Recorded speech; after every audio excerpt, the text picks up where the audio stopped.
Olá, que a paz do Mestre Jesus esteja conosco por esse maravilhoso universo de Deus. Vamos aos nossos estudos do livro A Gênese. Vamos então voltar ao estudo do capítulo 1 do livro A Gênese, que trata dos fundamentos da revelação espírita. Estamos estudando do item 7 ao item 15. Falamos então... Nós falamos anteriormente da importância do Espiritismo em nossas vidas. Como é importante o Espiritismo nas nossas vidas. Falamos anteriormente que Deus não para de nos amparar e além de permitir a vinda da doutrina espírita para a nossa vida, traz como amplidão a noção do mundo invisível e da realidade espiritual que nos cerca.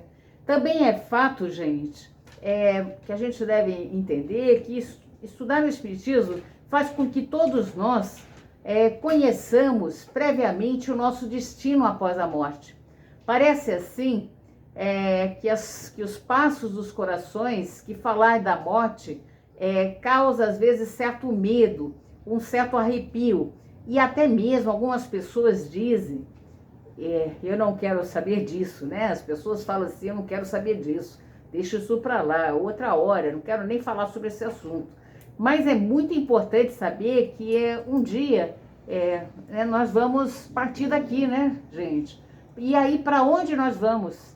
Que mundo é que nos espera? E o estudo do Espiritismo comporta esse tipo de aprendizado. A revelação trazida pela doutrina espírita tem ao mesmo tempo, lembre-se disso, caráter divino e científico. Divino porque foi trazido de forma providencial e não é um resultado de uma ação premeditada dos homens. Seus pontos fundamentais, ou seja, os pontos fundamentais da doutrina espírita, ela tem origem no ensino trazido pelos espíritos encarregados. Por quem, gente? Por Deus, de esclarecer os homens sobre as coisas que ignoravam.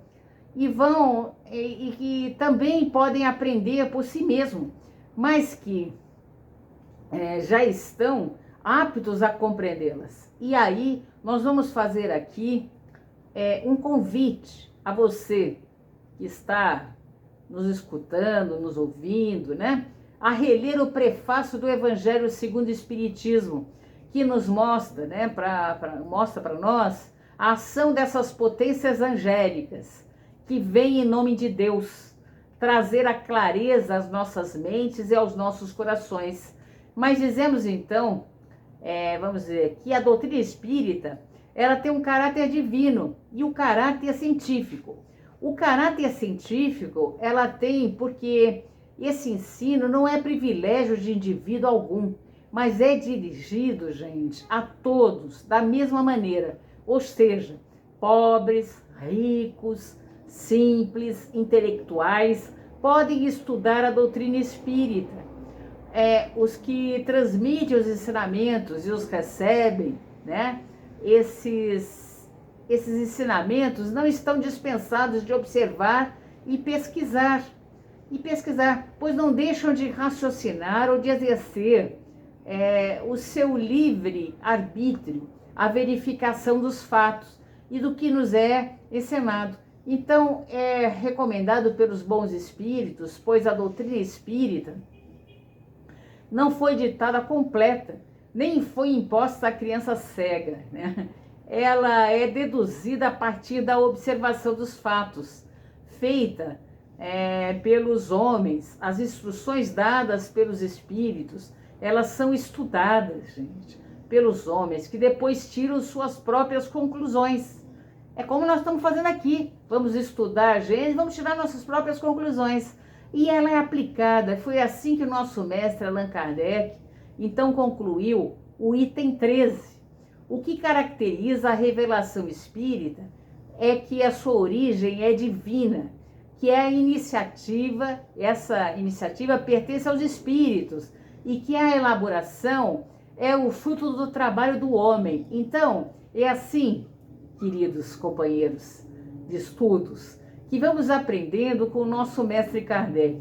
Tão lindo e maravilhoso esse mestre Kardec, né? Que vamos aprendendo com os bons espíritos, seja no estudo do Livro dos Espíritos, seja no estudo do Livro dos Médiuns, que nós estamos fazendo todos esses estudos, né? Seja no estudo do Evangelho segundo o Espiritismo, seja no estudo do Céu e Inferno e, finalmente, no estudo do livro A Gênese, que conclui o Pentateuco kardeciano. Lembra disso? Pentateuco kardeciano? E vamos aprendendo com os espíritos que não é porque seja uma mensagem, não é porque é uma mensagem espiritual que devemos acreditar cegamente. É preciso a gente ler, é preciso aprofundar, é preciso, como dizer de Kardec, o uso da nossa razão. O Espiritismo também emprega o método experimental a respeito desse aspecto experimental. Nós temos o Livro dos Médiuns, né? Lá no Livro dos Médiuns, que foi feito e voltado e é especialmente para o Espiritismo, né? Experimental, é para o Espiritismo experimental. E é importante que os nossos amigos que estão aqui nos acompanhando tenham também a leitura desse livro maravilhoso, capaz de nos mostrar a realidade da experiência com a vida espiritual, né? Mas o Espiritismo também emprega o método espiritual, né? No método espiritual, dizemos, fatos novos são explicados pelas leis conhecidas. O Espiritismo também os observa e os compara, os analisa, esse método experimental, né? Remonta os efeitos das causas, chega à lei que o rege e depois as suas consequências e busca, o que ele busca? As suas aplicações mais úteis. Então o Espiritismo, ele não apresentou como hipótese a existência do espírito, é intervenção desses mesmos espíritos na vida corporal, não apresentou como hipótese o perispírito, nem a reencarnação, nem qualquer dos seus princípios. É importante, queridos amigos, é muito importante verificar que o estudo da doutrina espírita conclui pela existência dos espíritos através da observação dos fatos. É isso. E assim também fez em relação aos outros princípios doutrinários, né? Logo, o Espiritismo é uma ciência de observação e não o produto da imaginação. Não, é uma ciência de observação, não é imaginação. A teoria que rege os princípios doutrinários nasceu então da observação.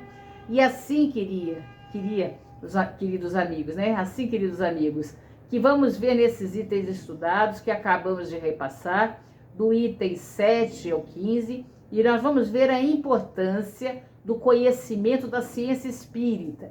E não podemos dizer ou renegar aquilo que não conhecemos. É preciso aprofundar uma ciência que nos fala com tanta clareza da vida espiritual, que nos fala com tanta clareza da relação do mundo espiritual com o mundo material, sem achar, né, que estamos falando de coisas fantásticas ou de coisas extraordinárias. É real, é fato, faz parte do nosso dia a dia, gente. Vamos então continuar mais adiante, nos próximos encontros, com esse estudo, sem perder, queridos amigos, companheiros de estudo, a possibilidade de aprofundar as nossas ideias e aplicar tudo isso que a gente vai conhecendo às nossas vidas. Que Deus, gente, nos abençoe, que Deus nos dê força, fortaleza, fé, né? E nos encoraje a prosseguir nesses estudos, que são belíssimos, gente, maravilhosos, e que vai fortalecer o nosso dia a dia, os nossos espíritos na caminhada dessa nossa jornada terrena. Bons estudos, boas reflexões, que Deus nos abençoe.